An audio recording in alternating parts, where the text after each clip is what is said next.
the America's Cup, sport's oldest international trophy. 6 teams came to Bermuda, only one will leave with the old mug. France, Japan and our own Land Rover BAR, led by Sir Ben Ainslie, have already been eliminated. Now we're at the Challenger final stage. The holders of the Cup, Oracle Team USA, are waiting for the winner of the clash between New Zealand and Sweden. Day one saw 3 races hotly contested out here on the Great Sound, but it all ended in dramatic style. Swedish helm Nathan Uteridge slid out of the boat, splashing down into the water, effectively handing New Zealand the 3rd race of the day. Earlier, the teams had shared a race each. The Kiwis, led by Pete Burling, claiming race 1. The Swedes, including Britain's Ian Percy, producing a fine display of head-to-head match racing in race 2. With Uteridge going overboard in race 3, New Zealand have the edge as we head into 3 more races on Bermuda's Great Sound.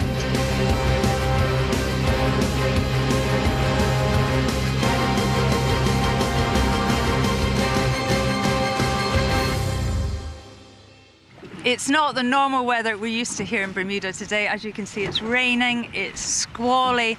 It's also very hard to predict what's going to happen today. All the teams have the world's best meteorologists working with them, and they have to make a decision by 9 in the morning about which foils they will use.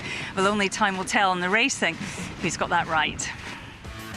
Well, welcome to the unpredictable Great Sound of Bermuda, the scene for this, the 2nd day of the Challenger Finals. The L-shaped race course features a 2-minute start sequence followed by the critical high-speed blast reach to Mark 1. 5 quick windward leeward legs and a 15-knot southwesterly breeze, and then that dash to the finish 200 meters off of America's Cup Village.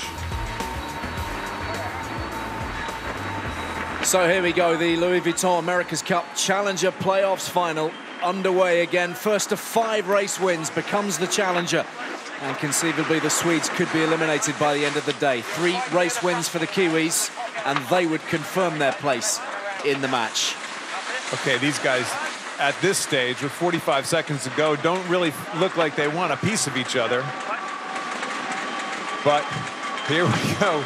Are we going to try to go for the big hook if you're Nathan Uteridge? He is screaming at these guys to go loop around the backside of Emirates Team New Zealand, and he's pushing and pushing and pushing. Are they early for the start? Can he get underneath? I think they're going to get, and there they go. They're going to gap off and just go for a high-speed start. Only 19 seconds to go. I'm not so sure they're not late. So difficult getting this timing right, isn't it? We've seen it time after time. The complications in having to slow up a little bit, and because they're heading at 35 knots or so, that is a real issue here.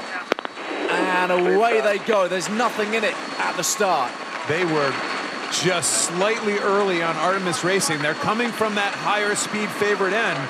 But remember, Artemis has probably started 1 boat length further away from Mark 1 than Emirates Team New Zealand. Can they use that speed and angle into the mark and get over the top? And it looks like they do it again. Certainly looks as if the speed is too much for the Kiwis in that opening reach. Into the first mark and turning downwind. 45 knots of boat speed. We know the Swedes are quick. That isn't the issue here. The issue is boat handling and whether they can maintain the consistency of their maneuvers across this course now with a familiar pattern for the 4th race running between these two. Artemis Racing have got the best start, and the Kiwis have to play catch-up. Kiwis jibe early, most likely to set themselves up for a split at the bottom gate. What about the foils in use today? Yeah, Ken, because the conditions are tricky because the wind speeds vary a huge amount.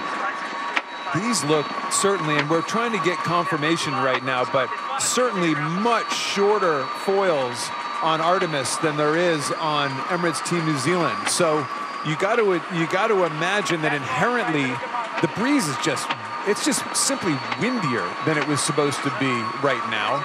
You got to believe that has to be a favoring Artemis at this stage, just from a pure boat speed standpoint.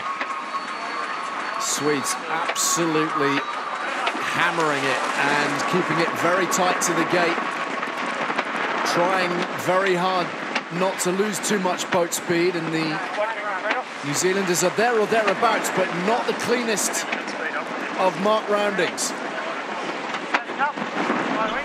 So both attacking relatively simultaneously. Look at this though from New Zealand, not the stability that we're used to from them, but a good enough recovery. Yeah, good recovery, that's exactly right. Minimizing what could be a disastrous mistake. Keeping it close. This is the Emirates Team New Zealand that we have become incredibly familiar with. Just content with keeping it close and keep the pressure on the boat ahead. And don't say anything. You know, is tremendously helpful in this situation, because they've been in this scenario countless times in the last 2 weeks, and it just does not faze them. It doesn't faze them. I mean, look, they literally don't say anything on board. It's just, it's an incredible form of non-communication. I guess anybody can technically do that, can't they? So the Cyclones hard at work. This is the only team, of course, who have their grinding system operating like that, generating the power with their legs rather than their arms. The hybrid system adopted by the Americans. Maybe we'll see a showdown between those two different systems in the match itself. The Swedes will have other ideas, though.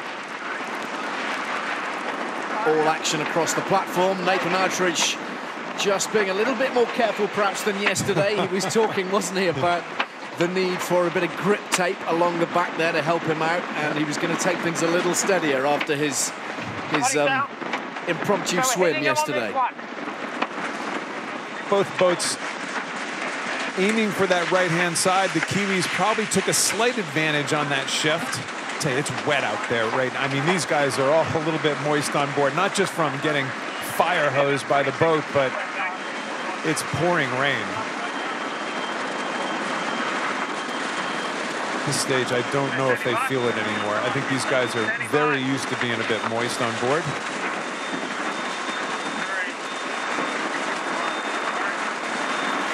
So let's bring in Paul Kayard, who's out on the water for us today. Paul, what have you spotted in the opening exchanges between these two today? Artemis definitely changed boards from yesterday. They're on their high-speed boards, and I think that's what gave them the pace off the start. And upwind here, they look fast. They're also match racing well. You saw the last time on starboard, they tacked right on the Kiwis' face and controlling. They look like they want to protect the left. So I'd say Artemis faster today with the high-speed boards. That's the big change so far.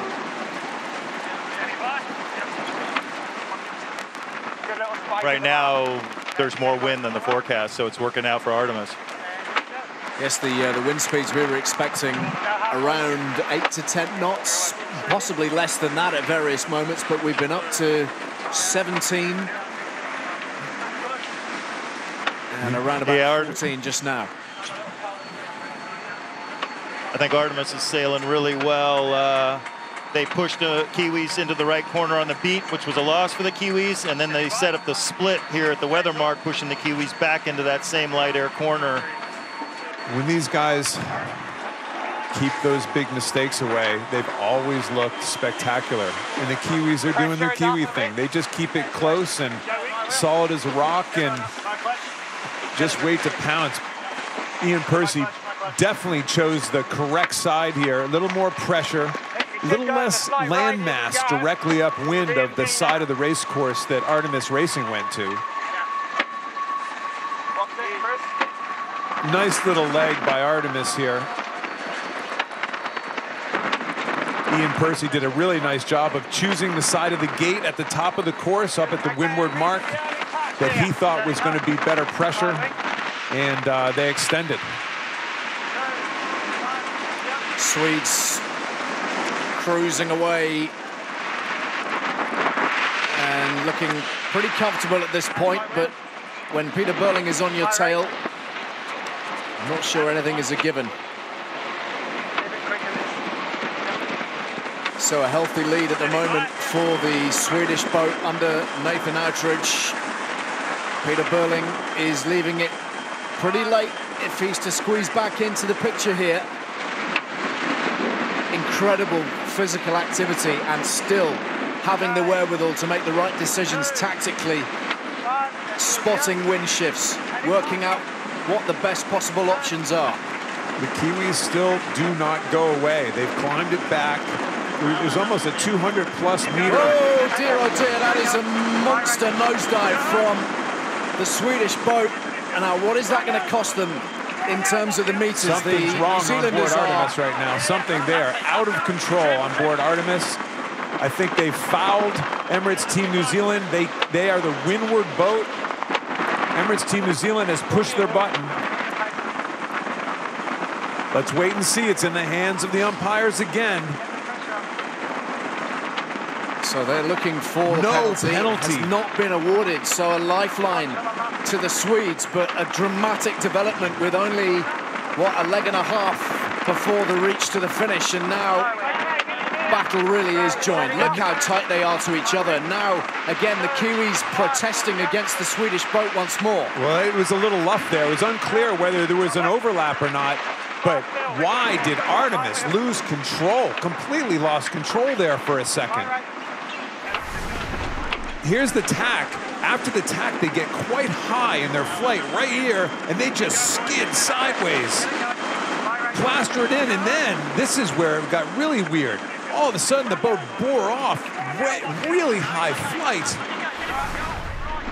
Team New Zealand bore off because they thought they were going to have Artemis in their lap. So I have to admit, I'm surprised that wasn't a protest. That was a scary situation there. Pivotal moments. And rounding gate number 5, they are heading downwind for the last time in the race. It's anybody's at the moment. The Swedes have just about managed to keep their noses in front, but it is incredibly tight, very marginal still. That wasn't too far removed, Ken, from what we saw the Kiwis doing last Tuesday when their boat ended up upside down. Oh, you mean the height that it got, the lift that it got pole before plunging? Yeah, that's a very fair point. And it's also not too far removed from that Japan Land Rover BAR pre-start where BAR overflew and just skidded sideways into Japan. This seems like many moons ago, but if you overfly these boats, if they get too high, they go sideways. And that thing not only went sideways, but goodness, it looked like he lost steering control of it for a couple seconds and really set up what could have been a dangerous situation. So the jibe from the Swedes. Goodness, they have to consider themselves really very fortunate still to have this lead at this point. Coming on. Good gain again there, guys. Okay, now let's work it down slowly. I mean, normally a mistake of that magnitude, Ken, it costs you the lead, and it hasn't on this occasion. We're going to have to go back and look at that again. I mean, Artemis, when they kind of went scalding off away from, you know, they weren't going upwind anymore. They went just careening off, seemingly losing control for a sec. I'll tell you what, if I were Peter Burling, I would have done exactly the same thing. I would have been bearing off to get out of the way because I think I would have thought they were going to be sitting in my lap here in a split second. So just a fascinating turn of events of which they've obviously recovered. My wheel. Above this mark, obviously. This is actually a right-hand turn coming into this final blast into the finish. Artemis Racing is actually on a fast lay line into this. Mark, they will have a faster angle than Emirates Team New Zealand, even though Emirates Team New Zealand has made the gate. Artemis is going to come ripping over this finish line, winning. Just a handful of more meters to go. Recovering so well from what looked like, well, if not the end, then close to the end. But the Swedes across in race 1 of the day, race 4 of the final, at 40 knots and claiming the victory over Peter Burling's New Zealand team. They are level at 2 points apiece in the Challenger playoffs final. Dramatic turn of events. And when you consider those circumstances, they will be thrilled, elated, and I'm sure enormously relieved. Wow, what a close finish. There is no shortage of drama out here on the Great Sound. Race 2 coming up, but before then, let's take a look at one of the newest sights here in Bermuda. The New Zealanders have swapped the traditional grinders for a bank of cyclists. It's always difficult to talk specifically about the power that a cyclist can put out over a set period, because it's unusual for a cyclist to be putting out a constant wattage. Time trialists, however, are trying to have an optimal and continual output. And a typical time trialist would be about 70 kilos in body weight, and they'd be putting out between about 400 and 450 watts on average for 25 to 30 minutes. However, our world-class sprinters, they can put out powers of up to 2,500 watts over short periods, normally only 10 or 15 seconds, but generally averaging about 1,000 watts over a kilometre of the track. It's very interesting to see the cyclors on the Team New Zealand boat. It's not unusual, it was expected. In fact, when they looked at trying to generate these powers, it was one of the areas that some of the sailing cyclists talked about at length. I suppose one of the more surprising points was that we did expect to see one or two of them perhaps in a recumbent position rather than in a standard upright, more traditional cycling position.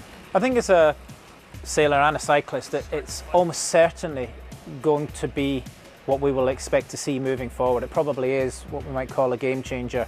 Clearly, the more power that you have available, the more opportunity you have to use that power in terms of controlling your wind, moving the different elements of the wing at different rates, or moving them more finely or more regularly. And so therefore it would appear that the more power you've got, the more options you have. And that's before we go into all the aerodynamic benefits of actually having cyclists head down, not having arms waving around up in the air, and keeping also low, so those that are at the back doing the tactics and the steering have a better field of view, better line of sight, both for the competition and the bow as they're steering through the conditions.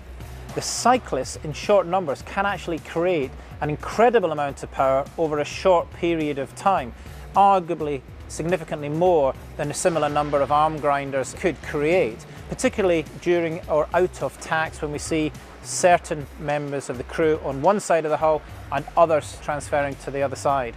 So through tacks and jibes, if for whatever reason there was a significant power usage, then arguably cyclists may well be able to maintain or top up or generate that power with specific efforts and bursts through a cycling that maybe perhaps is harder through the arm grinder. If Emirates Team New Zealand end up qualifying for the America's Cup itself, I wonder whether the cumulative fatigue that they may well have acquired if they were using arm grinders will be significantly less when they're now using those cyclors, and therefore put them in a position where actually they're not as fatigued as they would have been from having 2 weeks of racing before they finally come up to meet Oracle Team USA in the Cup match itself. And there's the starting line on the top of the screen. 28 seconds to go before the start. They got pretty far away. Is this actually time and distance back to the line right now? Neither of them are altering course by any means.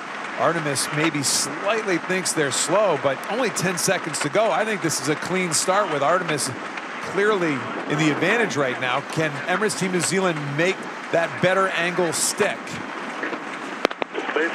Away they go. And again, it's the Swedes who are just about in front. But rather like before, there's not a huge amount in it, and the Kiwis this time on the outside lane, so to speak. We've seen this move before. We've seen the move before where Artemis will keep them up above the mark. See the mark in the left-hand corner, way down there. They're sailing above the mark. They will try to extend away. There they go. They peel away first and try to make a little extension. Ripping over the water at 42 knots and beyond. The Swedes keeping it tight to the mark. Downwind they go. For the 5th race running, it is Nathan Outridge who has made it to the first mark in front. Now, across the couple of weeks that we've had here in Bermuda, that has made a big, big difference if you take all the teams as a whole. But the Swedes have not been converting their leads in quite the same way that they would have liked. Well, they're now 50-50 in this series alone. I believe it's 66% of the time the Swedes have actually made that first mark lead stick onto the finish. Interesting the way the course is set up. The boundary isn't even in effect on this first run.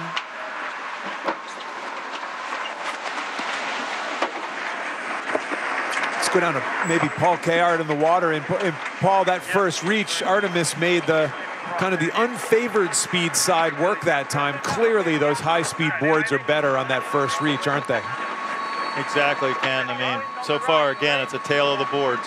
Wind in right face.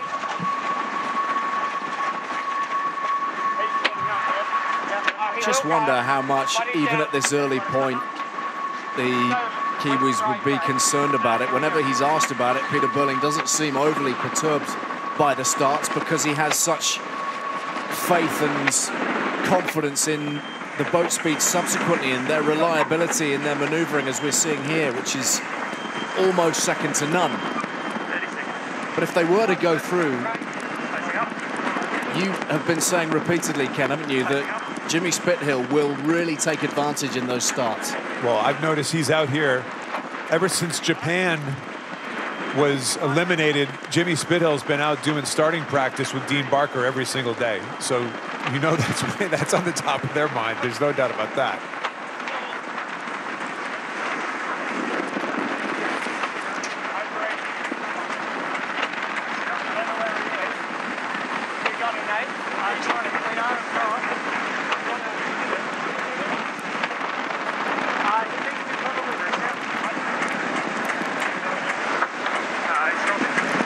I've been in tough spots like Peter Burling.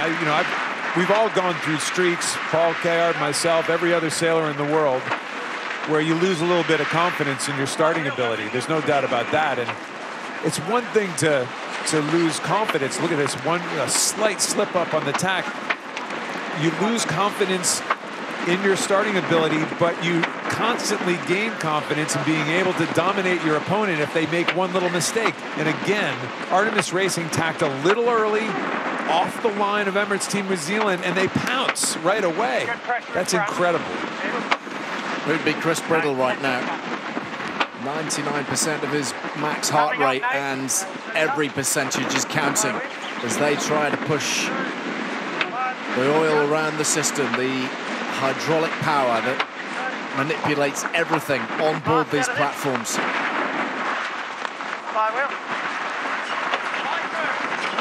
Very, very tight to each other.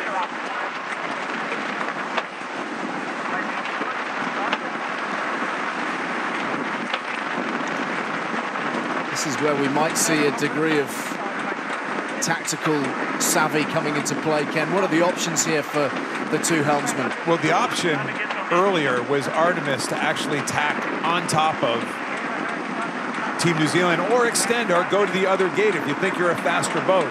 But they actually tacked at a really tough spot, and sure enough, they're paying for it. Here comes a luff.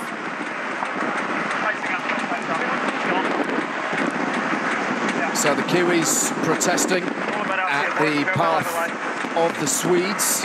Yeah, and that's going to be a green flag, I think. The Kiwis did a luff. Artemis Racing rolled right into attack. They both did what they had to do in that situation. But the bottom line is Artemis Racing set themselves up to get past with really just a bad tactical move. They didn't tack in the correct spot about half a leg ago. Here's the luff. Watch Burling. He's heading up. He's heading up. He has the right of way. He pushes the button before he even get close.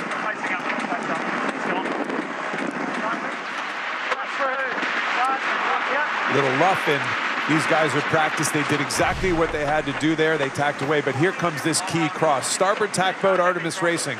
Port tack boat, Emirates Team New Zealand, both likely laying the gate. This is where it always gets interesting. Looks to me like Emirates Team New Zealand might get across here. If they get across, easy cross. Pretty good stuff for us on the down one. They are really hammering their way up to the gate. Having come from behind, something they seem remarkably adept at doing. And again, just look, those hulls are barely moving from the height that they started the mark rounding at. Inch perfect, and we have a split course with the Swedes heading in the other direction. Who is going to find the better wind pressure? Well, that's a good question, Paul K. Which side of the race course looks a little better? We got a nice split. Yeah, usually this side that Artemis is on has a little more pressure, a little less land to windward of it, but I think the Kiwis will come out. They might lose a little bit of the lead, but they're pretty comfortable, I think. They did well, Artemis made a mistake, as you said, up that beat, and they're paying for it.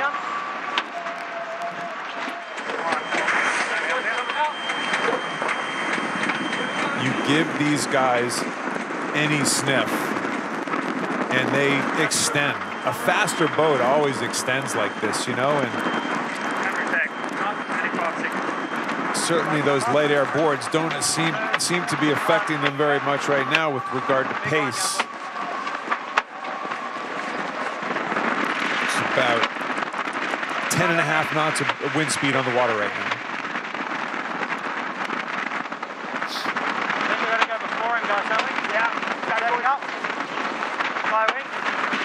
Well, no sign of the instability really from the Swedes that we saw in that previous race. They've looked pretty solid, but having been overtaken, they're facing a real job here.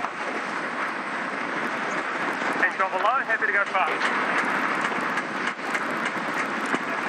Just a slight little right-hand shift. I think this is it's a puffy day. This is as much about the pressure and where these pressure lines are coming from. They're kind of scattered all over the race course. Little rain squalls coming through still, dark clouds, a little patch of blue sky. It's a very interesting day for the weatherman, that's for sure.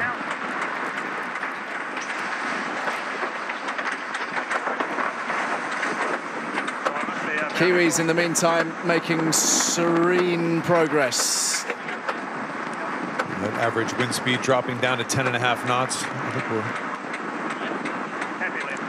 certainly going to see the Kiwis get a little bit better as it gets lighter, as reported. They definitely seem the most comfortable in the lighter air, don't they? Even when we were in the round-robin stage, the qualifying stages, they were the ones thriving when the wind speeds were only at 6, 7, 8 knots. Right at the bottom of that wind range. That's when the Kiwis strike fear in most of the rest of the fleet. They seem to have more stability in that bottom end wind range. So one more downwind leg for the New Zealanders to navigate, and they look to have plenty of clear water between themselves and the Swedes at this point. And what about this kink? Yeah, the big old kink in the board. That's what we've all been talking about for quite a while. It really couldn't be more different than the dead straight boards of Artemis Racing. Both obviously accomplishing great things. But yeah, you look at the design, and it's really quite interesting and quite strange. Look at how these guys, they round the mark and start going 5, 8, sometimes 10 knots faster than the boat's still going upwind, and how a small to medium-sized lead just expands so dramatically and so quickly for that boat that's ahead. Happy lower than high, but just work the depth and get it up.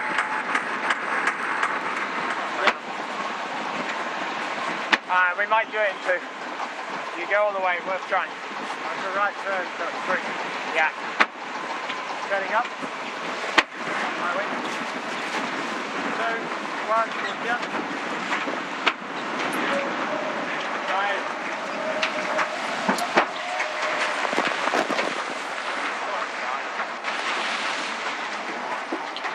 Stand my wheel. 600 meters now. It's a procession for the Kiwis from here. Not sure that's the word he's imagining just at this moment. I don't think he's seen any of the race yet. Somebody suggested that maybe they should paint some road markings on in front of him so he feels a little more at home. So what's going on here with the forearm, Ken? So a lot of boats. Well, it could iPhone even be an iPhone type device. It's obviously, we're looking on the forearm right here. It's a lot of boats now have wireless kind of heads-up displays that key instrumentation, and whoever, I don't even know who that was, whatever that position is, you will have key instrumentation that is critical to your job. It could be a display that says hydraulic pressure. It could be a display that says true wind direction, course to the mark, how many laps you've done. I mean, it could be anything, but it's a vital piece of information that whoever that was, they need at a moment's notice.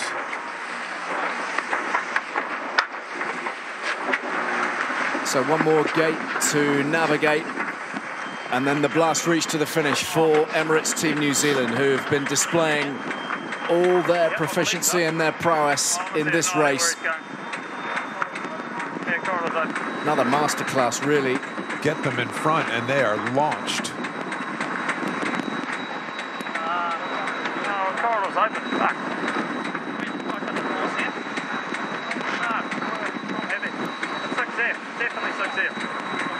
See, they're talking about he must have an issue be heading for home.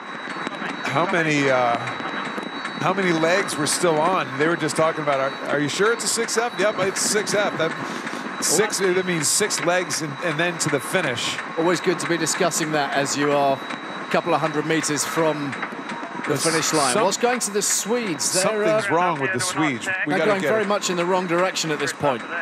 Trouble for Sweden at this point, but the Kiwis back in front in the playoff final. Their boat speed so impressive, and another really good example of their calm and their composure in chasing down opponents. So they lead by 3 points to 2, and the Swedes have officially retired from the race. I wonder if this is significant in terms of some kind of technical problem. Nathan, we understand you've got daggerboard issues. How major is this problem? Do you think it's going to be fixable in the short time you have? We should be able to get it fixed in time. We're just sort of fault finding at the moment, trying to work out exactly what it is. These boats are pretty complicated. There's several buttons and bits and pieces in the boat, and once you work out which part is malfunctioning, it's a pretty quick change. So as you can see, there's plenty of people having a look at the moment, and you know, will be good for the race, I'm sure. Peter, you've got your noses back in front again. Another excellent race, and yet again another example of you happy to surrender the lead. I'm sure not happy, that's probably not the right word, but at ease chasing. Yeah, well, definitely, you know, it wasn't our best pre-start, but there was quite a bit of wind, and you know, with our configuration, we always knew that if, you know, we're in the bottom mark with in good shape, then we'd have a good crack at them up the feed. And you know, they did very similar things to what they've done in the previous race, and I think we just reacted a little better than we have in the past.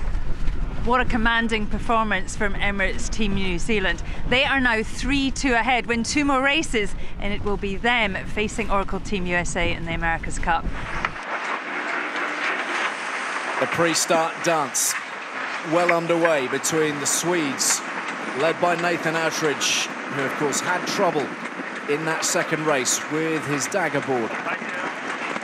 Really prevented them from finishing the race. And the Kiwis under Peter Burling, who are just remarkably consistent, but looks like it's game on out there because these two coming together pretty tight.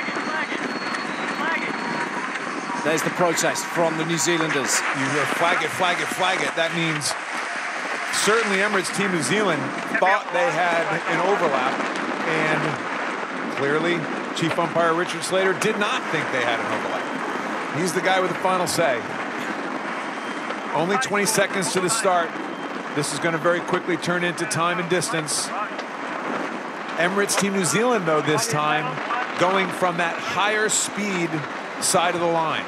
Looks like they might have timed this really nicely, the New Zealanders. They are up, and they are onto their foils, and they are in front. But the Swedish boat speed is picking up quite drastically on the inside of them, beyond 40 knots. There is no doubt. Paul Kayar in the water called this earlier. There is no doubt that these lighter air foils are slower on a reach. They might be better upwind. They might be even okay downwind, but on a reach, look at these guys. They're going to sail. They're sailing off the island right now, off the race course. It's become a real strategy of Artemis Racing. Push them way away from this line and then just try to stretch out their gap. I'm sorry, but this could be a rerun of pretty much every race we've seen so far.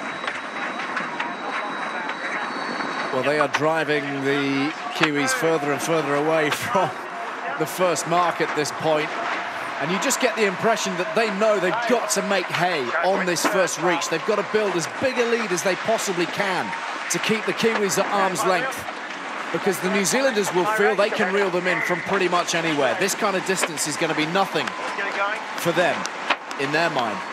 Going out to Paul Kayard on the water. Paul, why do you think that the lighter air, longer foils of New Zealand show up really as a deficiency on that first reach, but they really don't seem to on the run? You would think the reach and the run have kind of similar modes for dagger boards. Yeah, well, I think, as you know, Kenny, the run, you're VMG sailing a little bit, so you take it down. You're not quite as high speed as you are on that 100-degree reach. So that's the highest speed leg of the whole race, from the start to the first mark, and that's where the Kiwis are paying for it the most.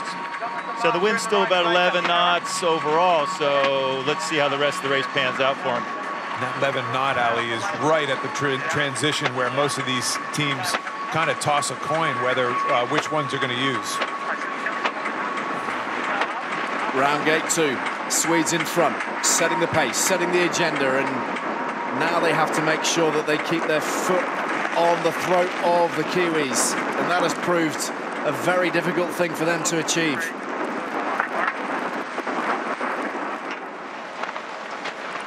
This is getting close. There was a left-hand shift going up this leg. Artemis Racing actually started a dial down there. Kiwis got right back into it on a bit of a left-hand wind shift. Kiwis did a big dip, thinking they were going to get dialed even harder, and kind of gave up a bit of distance, gave that distance right back again.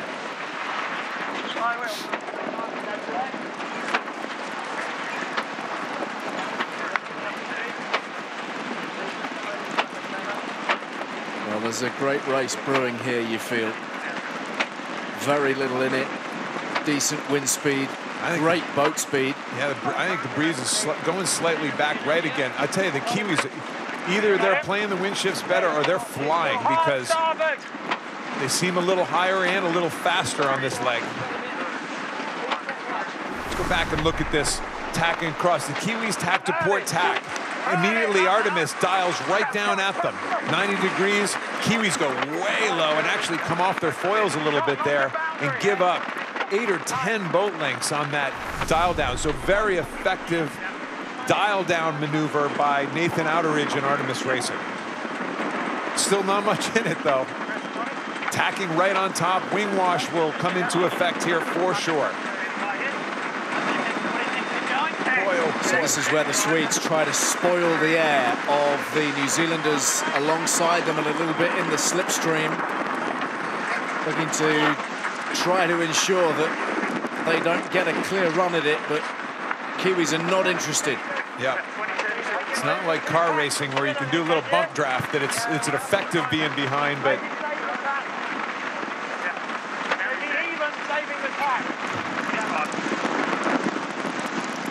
Kiwis are going to think we're just simply quicker upwind. Let's keep this close and we can get them on the next upwind leg. Keep it close if you're a Kiwi fan. That's what you're thinking. Pretty big split here right now, though. Big split on the race course. A wind shift when the boats get this far apart absolutely magnifies the situation. There go the Swedes. Tacking one final time. The New Zealanders have done similarly on the other side of the course. There is not going to be a huge amount in this as they head to gate 3. but it looks like the left-hand mark at the top of the gate, it looks like that mark right up here is closer. So it'll be interesting to see if Artemis tacks for it or if they continue all the way across. They're crossing ahead of New Zealand easy, but it sure looks like the wind has shifted on the race course, and both boats are going to round these marks at very similar moments. Sure enough, almost exactly the same turn time.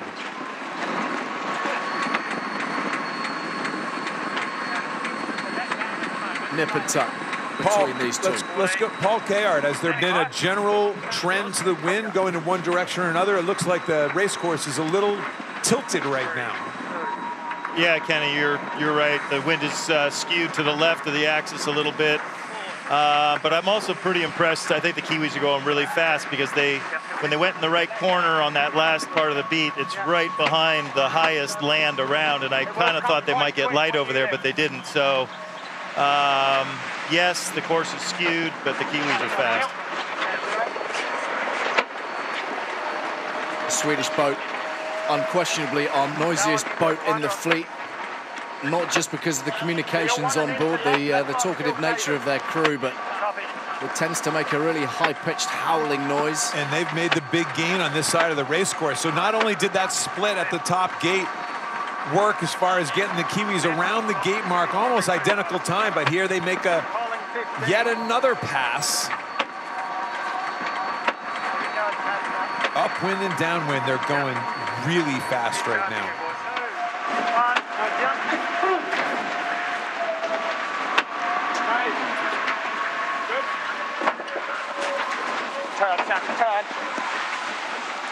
Turn. Right wheel.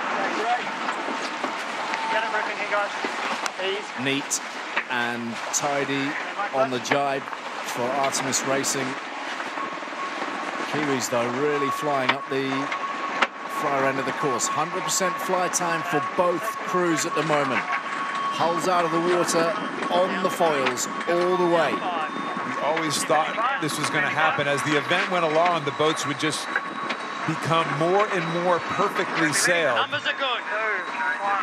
And that means boat speed comes more into play. You take essentially that 100% on both boats means that nobody's really made that fatal mistake.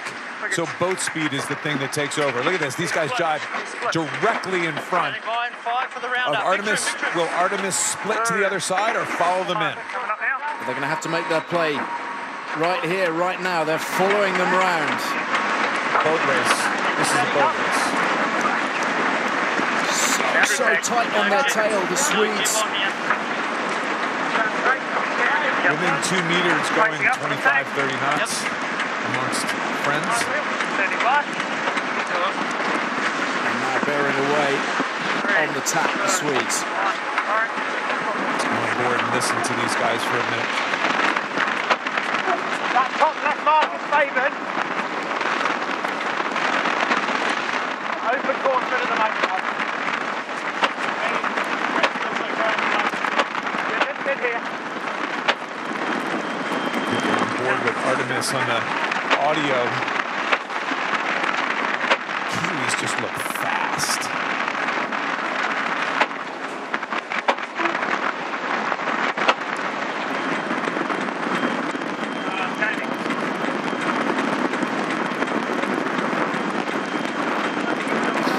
So the New Zealand is just this very slick, well-oiled machine, totally confident in their boat and their boat handling, the way everybody interacts.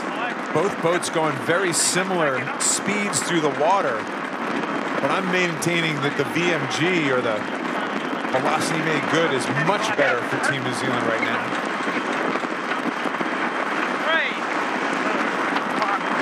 So we just saw attack on Sweden, but both boats are going a similar boat speed through the water. Let's wait for these two tacks to happen, and that bottom number on both sides is the key number. Once the boats settle in, let's see who has a better VMG toward the mark. The Kiwis just look like they're going about the same speed, but just higher toward the wind, pointing closer to the wind than Artemis Racing all the time.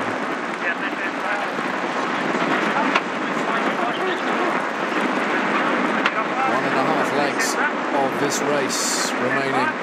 And look at the Kiwis there.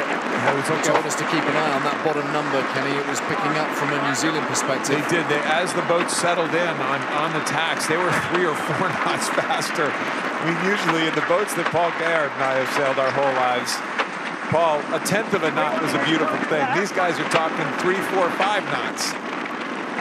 Yeah, it's a whole different ball game for sure. 1/10 of a knot was a huge deal in our day.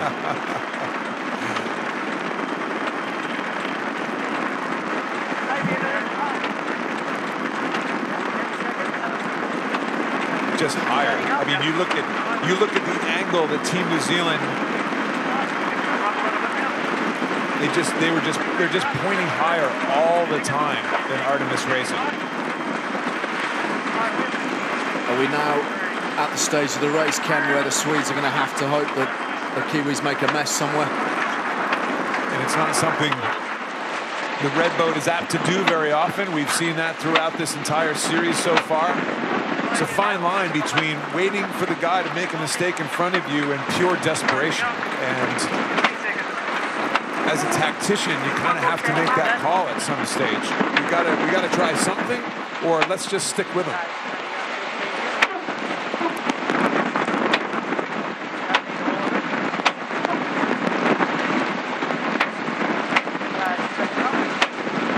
It's getting towards make or break time for the Swedish crew. This could really change things this race. The New Zealanders leading 3-2. The difference, quite obviously, between a 4-2 lead overnight and 3 points apiece if the Swedes pull it off, just enormous. So much pressure coming to bear on Nathan Outridge and the rest of his team at this point.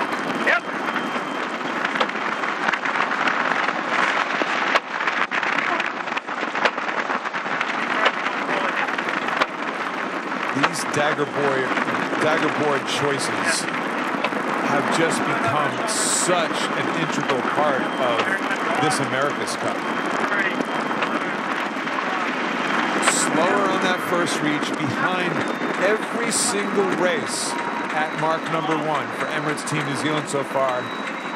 And right now they're cruising off to a 4-2 series lead. Really kind of unheard of. Wait and see what he does. 15 to boundary, standing by.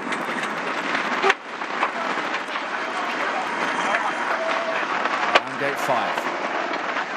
And downwind for the last time in the race.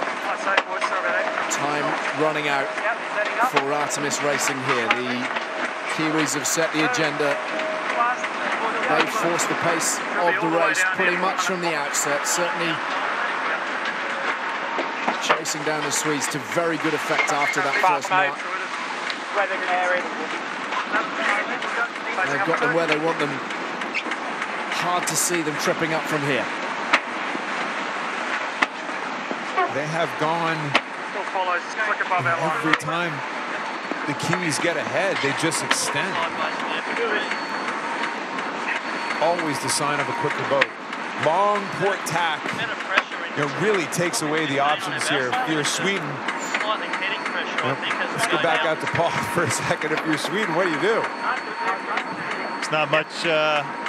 They can only hope for some kind of a breakdown or a massive screw up by Team New Zealand. I think Kenny, it's going to be one jibe and in probably for New Zealand. And yeah, it's tough. They're going to have to regroup tonight and come out swinging. As an old boss of mine told me a long time ago, hope is not a strategy that you want to really rely on. Well, the effort is still going in, but the hopes are fading, and fading fast at this stage.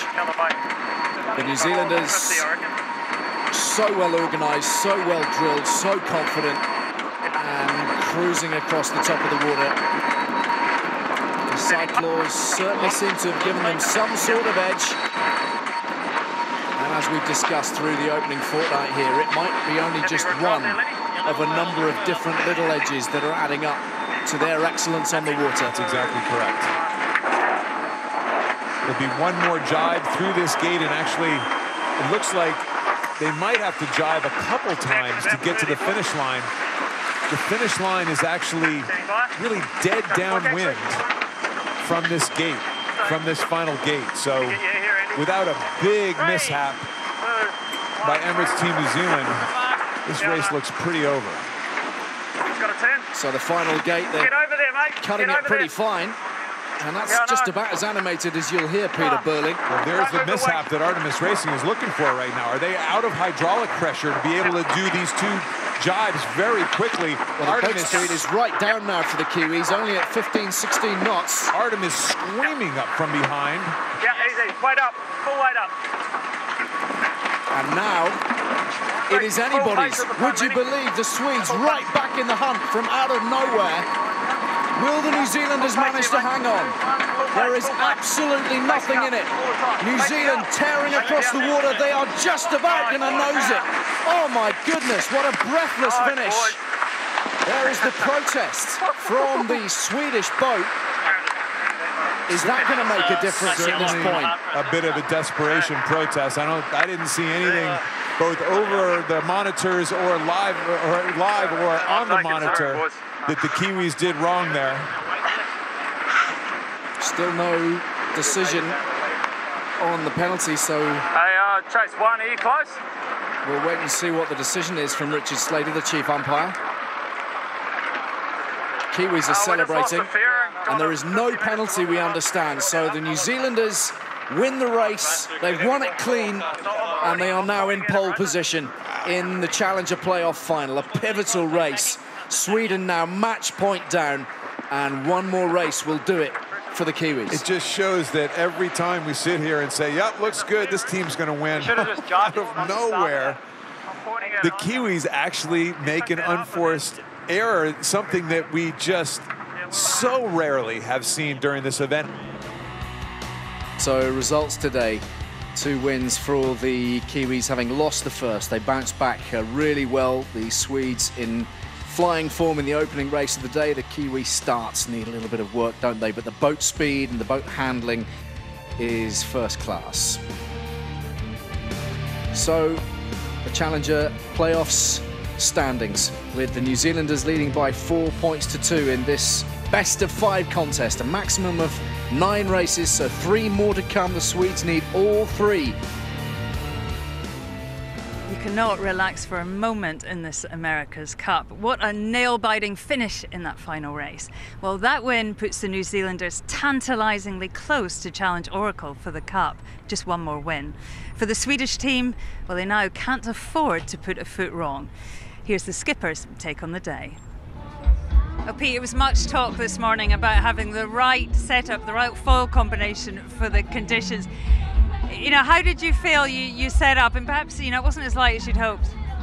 No, I think, you know, it's definitely a little windier than we hoped. That first race we were kind of gusting up around 20 knots on our gear, and the Artemis guys definitely had a slightly more up range configuration than ourselves. So, definitely really changed how you went about the day. You know, it definitely was just about hanging in there on that first reach and run, and then, you know, taking your opportunities up the beat. And I think, you know, the boys did a great job today, you know, producing heaps of power so we could just keep manoeuvring and keep hammering away upwind and generate splits and generate opportunities to pass. And we were absolutely over the moon with, you know, how we managed to come back from that loss in that first race to take 2 wins, and, you know, we're really happy with the day. It feels like watching it that even when it's not, you know, your perfect conditions, that you have speed to burn, that you can always come back. Just how confident are you and your team that you're on pace? Yeah, no, we're really happy with the pace, and for ourselves, you know, a lot of it today was about just generating opportunities to use that pace and get back in the lead. And I think it's full credit to the Artemis guys today as well. They were going really fast, reaching downwind and also upwind. You know, they really pushed us today, but we really felt like we're up for the challenge. And Nathan, I've got to start with that photo finish in the final race. How did you gain so much pace, and what was that like? Yeah, that was probably one of the closest races I've ever had in terms of delta at the finishing line. We managed to avoid doing an additional jibe on that run, and New Zealand had to do 3 and we got to do 1. And you know, coming in doing 35 knots overlapped, it was a really tight finish, and unfortunately, you know, they just got ahead of us there. I mean, you were so dominant in all the starts, won every start. Just talk to us about, you know, that middle race and just how how hard it is to keep these guys behind you? You know, it's incredibly difficult. Either you sail your own race and just try and sail the shifts and go boundary to boundary and sort of let them catch you, or you take it on and try and slow them down. And you know, the upwinds go quite a bit longer than the downwinds, so even though we're quicker on the reach and downwind, we probably spend more time sailing upwind. So, you know, we'll have a look at what we can do better tomorrow. Are they unstoppable? No, they're definitely beatable. You know, we've been able to win 2 races off them so far, and you know, consistently winning all the starts.